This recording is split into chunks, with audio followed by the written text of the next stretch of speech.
বর্তমান প্রজন্মে নারী স্বাধীনতা আমাদের একটি বহু চর্চিত বিষয়। সকলের মুখেই কাজে কর্মে নারীদের অগ্রাধিকার আমরা দেখে থাকি। নারীদের শিক্ষার প্রয়োজন। আজকের যুগে নারীরা যে সুন্দরভাবে এগিয়ে চলেছে তার প্রয়োজনীয়তা কিন্তু বহু আগেই রবি ঠাকুর তার সাহিত্যে দেখিয়েছেন এবং বিশ্বাসও করতেন। তাই নারীরা শুধুমাত্র সংসার নামক কুয়োর মধ্যে আবদ্ধ না থেকে তার স্বাধীন সত্তার বিকাশ ঘটাতে পারে, সেই বিশ্বাস তার মধ্যে ছিল। কবির স্ত্রী ছিলেন মৃণালিনী দেবী, যিনি ছিলেন কবির সৃষ্টির ধারক ও বাহক।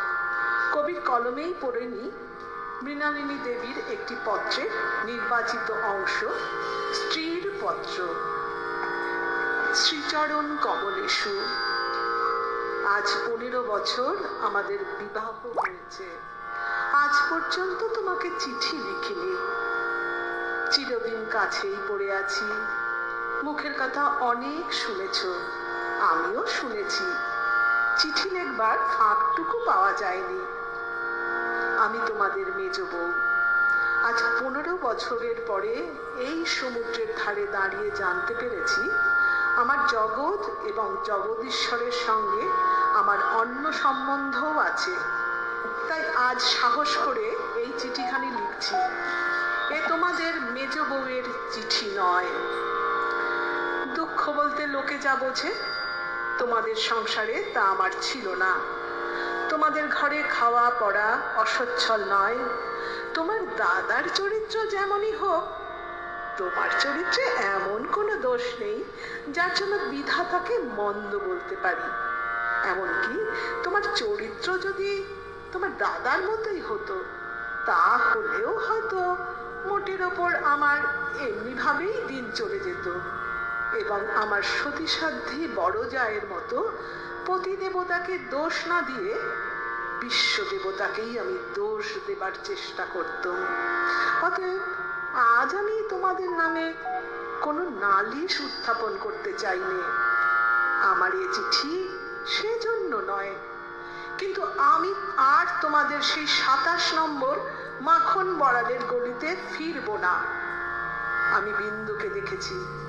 সংসারের মাঝখানে মেয়ে মানুষের পরিচয়টা যে কি তা আমি পেয়েছি, আর আমার দরকার নেই। তারপরে এও দেখেছি ও মেয়ে বটে, তবু ভগবান ওকে ত্যাগ করেননি। ওর ওপরে তোমাদের যত জোরই থাক না কেন, সে জোরের অন্ত আছে। সে আপনার হতভাগ্য মানব জন্মের চেয়ে বড়। তোমরাই যে আপন ইচ্ছে মতো আপন দস্তুর দিয়ে ওর জীবনটাকে চিরকাল পায়ের তলায় চেপে রেখে দেবে, তোমাদের পা এত লম্বা নয়। মৃত্যু তোমাদের চেয়ে বড়, সেই মৃত্যুর মধ্যে সে মহান।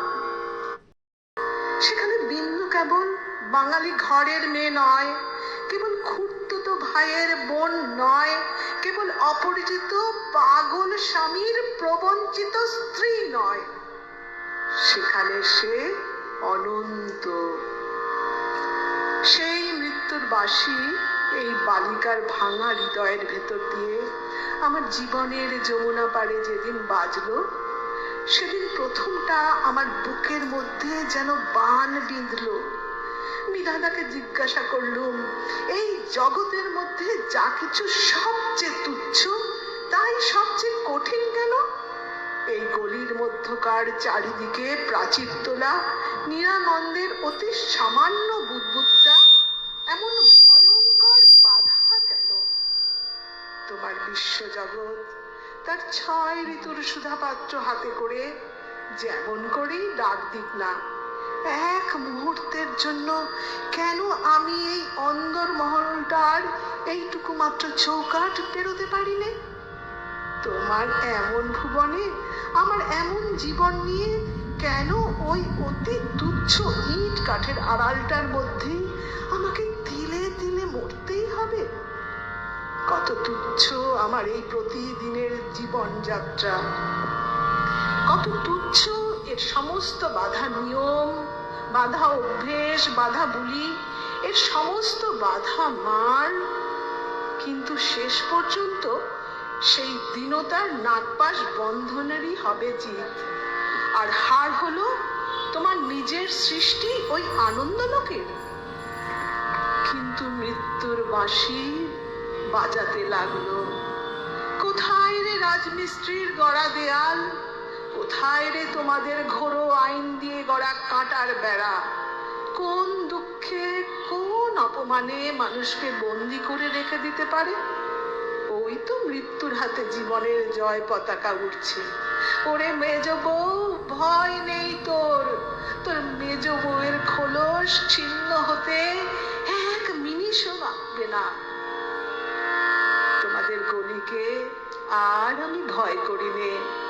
আমার সম্মুখে আজ নীল সমুদ্র, আমার মাথার উপরে আষাঢ়ের মেঘপুঞ্জ। তোমাদের অভ্যাসের অন্ধকারে আমাকে ঢেকে রেখে দিয়েছিলে। ক্ষণকালের জন্য বিন্দু এসে সেই আবরণের ছিদ্র দিয়ে আমাকে দেখে নিয়েছিল। সেই মেয়েটাই তার আপনার মৃত্যু দিয়ে আবরণখানা আগাগোড়া ছিন্ন করে দিয়ে গেল। আজ বাইরে এসে দেখি আমার গৌরব রাখবার আর জায়গা নেই। আমার এই অনাদৃত রূপ যার চোখে ভালো লেগেছে, সেই সুন্দর সমস্ত আকাশ দিয়ে আমাকে চেয়ে দেখছেন। এইবার মরেছে মেজবু। তুমি ভাবছো আমি মরতে যাচ্ছি? ভয় নেই, অমন পুরনো ঠাট্টা তোমাদের সঙ্গে করব না। মীরাবাইও তো আমারই মতো মেয়ে মানুষ ছিল। তার শিকল তো কম ভারী ছিল না। তাকে তো বাঁচবার জন্য মরতে হয়নি। মীরাবাই তার গানে বলেছিল, ছাড়ুক বাপ, ছাড়ুক মা, ছাড়ুক যে যেখানে আছে। মীরা কিন্তু লেগেই রইল প্রভু, তাতে তার যা হবার তা হোক। এই লেগে থাকাই তো বেঁচে থাকা। আমিও বাঁচবো, আমি বাঁচলুম। ইতি তোমাদের চরণতলাশ্রয় ছিন্ন মৃণাল। অভিমানী মৃণালিনী।